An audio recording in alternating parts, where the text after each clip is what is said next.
International tennis federation एवं all India tennis association के banner तले छत्तीसगढ़ प्रदेश टेनिस संघ एवं भिलाई स्टील प्लांट के सहयोग से ITF वर्ल्ड टेनिस का आयोजन किया जा रहा है। टूर्नामेंट 20 मार्च तक BSP टेनिस कॉम्प्लेक्स में चलेगा।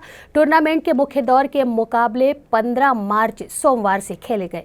इस ITF जूनियर टेनिस टूर्नामेंट में अंडर 18 के खिलाड़ी भाग ले रहे हैं। इसमें America, France, Belgium, Romania, Kazakhstan से लगभग 13 खिलाड़ी और भारत के 18 खिलाड़ी सहित 110 खिलाड़ी भाग ले रहे हैं। सोमवार को छत्तीसगढ़ की राज्यपाल अनुसुईया उइके ने प्रतियोगिता का शुभारंभ किया।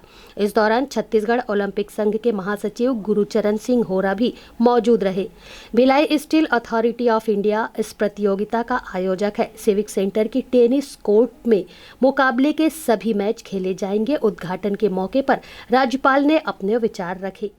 नमस्कार। आप भिलाई उद्घाटन करने के लिए आए हैं। खेल प्रतिभा को बढ़ाने के लिए क्या प्रयास करना चाहिए? महिलाओं खिलाड़ियों के लिए क्या प्रयास करना चाहिए? प्रयास तो सबसे बड़ी चीज़ है। जिस तरह का जो कंपटीशन है और इंटरनेशनल लेवल पे जो हमारे खिलाड़ी करीब 6 कंट्री के लोग आए हैं और जिनकी संख्या 13 है और 95 जो है हमारे देश के स्पोर्ट्स का, और उसमें गर्ल्स भी काफ़ी है। और इसी तरह के जो कंपटीशन होते हैं स्टेट, नेशनल, इंटरनेशनल लेवल पर, तो उससे हमारे खिलाड़ियों को एक बहुत बड़ा मतलब कम्प्लीमेंट्री मिलती है, हौसला अफजाई होता है। और ये ओलंपिक संघ के सबसे बड़ी चीज़ है, ये जो प्रयास है हमारे होरा जी के, उनकी पूरी टीम को श्रेय जाता है कि अगर ये कार्यक्रम आयोजित नहीं करते, इतने देश के लोगों को यहाँ नहीं बुलाते भिलाई जैसे स्थान में, आप बताइए, आपका ऑस्ट्रेलिया है, अमेरिका, ब्राज़ील और भी जो 6 कंट्रियों के जो लोग आए हैं, तो ये कितनी गर्व की बात है हमारे छत्तीसगढ़ राज्य के लिए। और मैं चाहती हूँ कि हमारे यहाँ के खिलाड़ी नेशनल और इंटरनेशनल लेवल पे पहुँचे और उनके लिए जो भी आवश्यकता है ट्रेनिंग की, प्रशिक्षण अच्छे से अच्छे यहाँ पर उनको लिए ट्रेनिंग के लिए कोच बुलाए, उनको प्रोत्साहन करें ताकि वो लोग आगे बढ़े। लेकिन राज्य सरकार किसी तरह से प्रयास नहीं करती, ना कोई डाइट है, ना कोई कोचेस है, ना कोई ऐसा ग्राउंड मिल पाता है उन लोगों को। किस तरह से देखते हैं इसे? सरकार को क्या प्रयास करना चाहिए? सरकार तो प्रयास कर ही रही होगी, और प्रयास नहीं की होती तो शायद ये, मुझे लगता है कि ये इतना बड़ा टूर्नामेंट होता नहीं। मैच उन्हीं का ही तो है ना, बताया है कि CM भी इसके अध्यक्ष है, आप महासचिव हैं। तो धीरे धीरे अभी तो हम कोरोना से मुक्त हुए हैं, फिर से कोरोना का प्रकोप फिर शुरू हो गया है। तो निश्चित रूप से इन सारी चीज़ों को सावधानी रखते हुए आगे भविष्य में जो भी खेल के लिए जो विभिन्न खेल हैं, हमारे यहाँ पर फुटबॉल भी है, आपके क्रिकेट भी है, वॉलीबॉल भी है, बास्केटबॉल भी है, टेबल टेनिस भी है, ये टेनिस भी है, तो इतने सारे हैं। और यहाँ के खिलाड़ी आपको बताएं, मैंने ही राजभवन में जिन्होंने गोल्ड पहली बार, हमारे जगदलपुर बस्तर के जो खिलाड़ी जो स्टेट और इंटरनेशनल लेवल पर हुआ था, उन्होंने मेडल, गोल्ड मेडल से सिल्वर पहली बार बड़ी संख्या में करीब उन लोगों ने मेडल जीत कर लाए थे, और जिसका मैंने अभिनंदन किया। और पूरे यहाँ का जो खिलाड़ी जो है ना, और विशेष तौर पर ये बस्तर, सरगुजा, इनमें बहुत ज़्यादा खेल का हुनर है। इनको प्रोत्साहन निश्चित रूप से करना चाहिए शासन स्तर पर। मैं भी इसका प्रयास करूँगी कि ये कोरोना से अपने आप को सुरक्षित रखना है तो अपने आप को सोशल डिस्टेंसिंग, मास्क आवश्यक लगाएं और भीड़ भाड़ में ना जाए। आवश्यक रूप से इन सारी अपने हाथों की सफाई और लोगों को भी जागरूक करें, ताकि ये अब तो ये होगा कि इसका तो वैक्सीन तो आई है, लेकिन वैक्सीन भी लगाएं। बहुत लोगों को भ्रम की स्थिति है। मैंने स्वयं में वैक्सीन लगाया, मुझे कोई भी रिएक्शन किसी भी तरह का नहीं हुआ।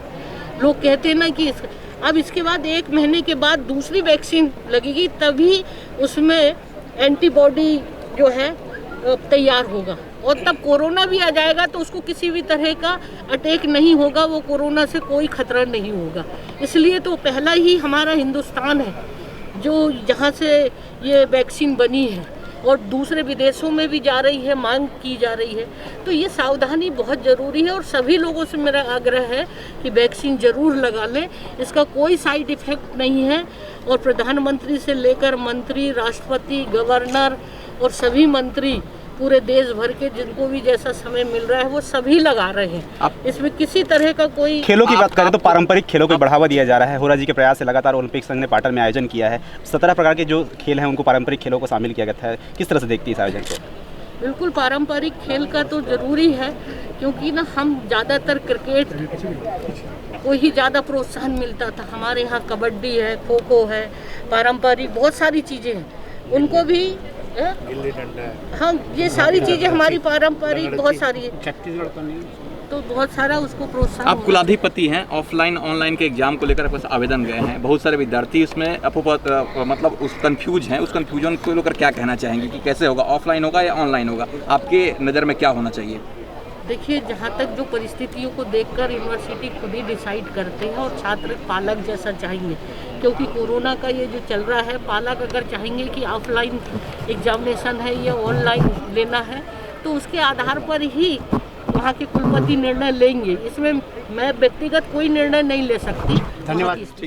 टेनिस संघ के महासचिव एवं टूर्नामेंट डायरेक्टर गुरुचरण सिंह होरा ने बताया कि इस टूर्नामेंट के क्वालिफाइड के मैच 13 और 14 मार्च को खेले गए थे। वहीं सोमवार से मुख्य मुकाबले खेले जाएंगे।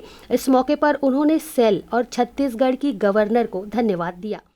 जी सर। इंटरनेशनल फेडरेशन द्वारा आयोजित ऑल इंडिया टेनिस एसोसिएशन के सौजन्य से छत्तीसगढ़ राज्य टेनिस संघ, माननीय भूपेश बघेल जी जो हमारे टेनिस संघ के अध्यक्ष हैं, उनके प्रयास से ये दूसरा इंटरनेशनल टूर्नामेंट भिलाई में आयोजित हो रहा है। क्रिकेट का एक टूर्नामेंट अभी आपका इंटरनेशनल ग्राउंड में चल रहा है रायपुर में। उनका ये प्रयास था कि ये उनका गृहनगर है, ये इंटरनेशनल टूर्नामेंट जो टेनिस का यहाँ होना चाहिए। अभी वो आसाम के दौरे पे हैं, इसलिए माननीय राज्यपाल जी आ जाएंगे, हम समापन उनके द्वारा कराने का प्रयास करेंगे। माननीय मुख्यमंत्री जी खेलों के प्रति बहुत सहृदय हैं और इस टूर्नामेंट को करने में सबसे बड़ी भूमिका उन्हीं की है और उनके प्रयास के कारण भिलाई स्टील प्लांट भी हमारे साथ आया है, क्योंकि ये इंफ्रास्ट्रक्चर भिलाई स्टील प्लांट का है, लेकिन टेनिस संघ को ये मिला हुआ है। और हमारा एक प्रयास था कि राजधानी के बाहर भी एक इंटरनेशनल टूर्नामेंट कराया जाए। राजधानी में हॉकी का होता है, क्रिकेट का होता है, सारे टूर्नामेंट चेस के होते हैं, सब टूर्नामेंट वहाँ होते हैं, पर एक टूर्नामेंट टेनिस का ये हम आपको वादा करते हैं हर साल एक इंटरनेशनल टूर्नामेंट हम यहाँ पे कराएं। से आए हैं USA, कजाकिस्तान और बहुत जगह से, तंजानिया, इटली, स्पेन, ऐसे 13 जगह से 13 खिलाड़ी आए हैं 6 देशों से, और 97 खिलाड़ी जो है इंडिया से आए हैं। यहाँ जो लोग खेलेंगे इन्हीं की वर्ल्ड लेवल पे रैंकिंग बनेगी। It's a official tournament, it's a not money granted tournament and anything prize tournament, it is the official tournament granted by the ITF। वो मैं ऑल इंडिया का वहाँ पे सेक्रेटरी हूँ, तो मैंने उन प्रयास करके ITF से प्रयास करके छत्तीसगढ़ को ये पहली बार टूर्नामेंट मिला अंडर 18 का।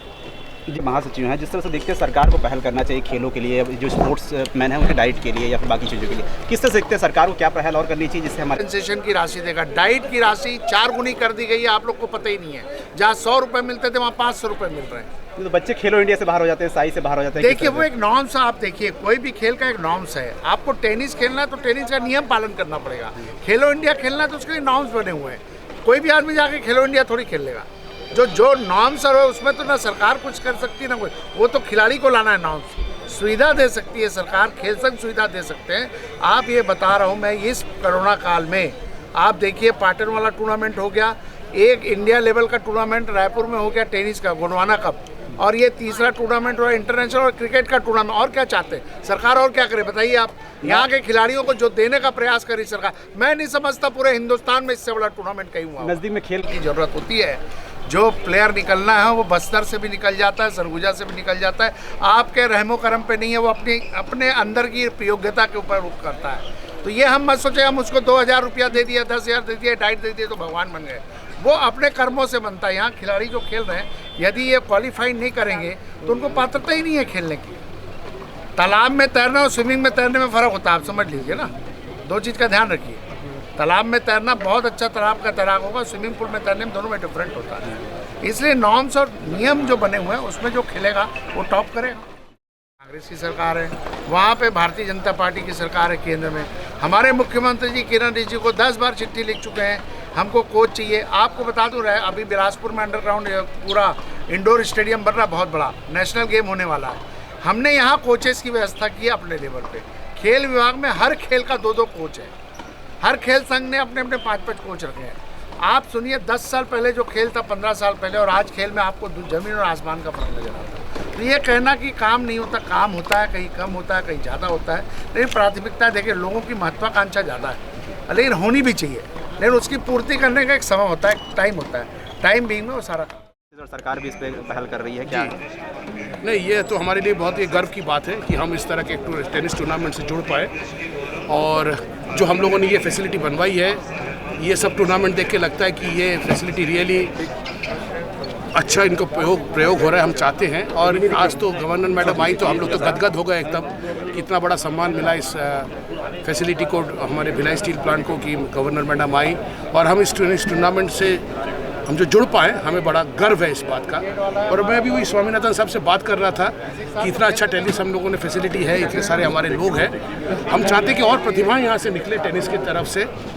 यहाँ पर भिलाई से प्रतिभाएं तो बहुत निकलती है, पढ़ाई के मामले में जो IIT में जाते हैं, मेडिकल में जाते हैं, अच्छी इंजीनियरिंग कॉलेज में जाते हैं। हम चाहते हैं कि उस तरह से खेल में भी प्रतिभाएं निकलें, जैसा वो टेनिस हुआ, हमारा हैंडबॉल हुआ, या दूसरे जो खेल है। सर, राज्य सरकार पंत स्टेडियम बंद की ओर हो रहा है, प्राइवेट वहाँ पर स्टेडियम जो हो रहे हैं, तो कैसे निकलें खेल प्रतिभा, मतलब कहाँ प्रैक्टिस करेंगे? इसके लिए कोई सेकंड ऑप्शन तैयार मैं इसके बारे में आपको अभी बता नहीं सकता, क्योंकि मुझे इसके बारे में मालूम नहीं है। मैं आपको पता लगा के बताऊंगा, और जो भी होगा हम लोग अच्छी चीज़ करने की ही कोशिश करेंगे। साहब लोग थे वहाँ प्रैक्टिस करते थे, हजारों लोग निकले वहाँ से। अच्छा, क्या प्रयास करेंगे आप? नहीं, वो प्रयास तो हमारा जारी रहेगा ही। और अभी कोरोना के लिए कुछ स्टेडियम में थोड़ा काम वाम नहीं हो पाया, फिर से काम शुरू हो गया है, तो फिर से ये काम जो हम लोग स्पोर्ट्स के प्रति जो हमारा जो लगाव है भिलाई स्टील प्लांट का और steel authority of India limited का, वो आगे भी निरंतर जारी रहेगा। छत्तीसगढ़ से 2 बालिकाओं ने मुख्य दौर में जगह पक्की की।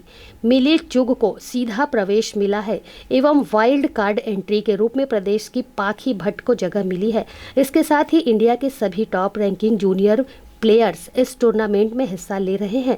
टॉप सीड USA के निखिल निरंजन हैं, जिनकी वर्ल्ड रैंक 257 है। गर्ल्स में टॉप सीड संजना श्रीमाला इंडिया हैं, जिनकी वर्ल्ड रैंक 341 है। इस स्पर्धा के ITF सुपरवाइजर प्रवीण कुमार नायक हैं, जो व्हाइट वेज रेफरी हैं। टूर्नामेंट कोऑर्डिनेटर के रूप में राजेश पाटिल सह सचिव छत्तीसगढ़ प्रदेश टेनिस संघ हैं।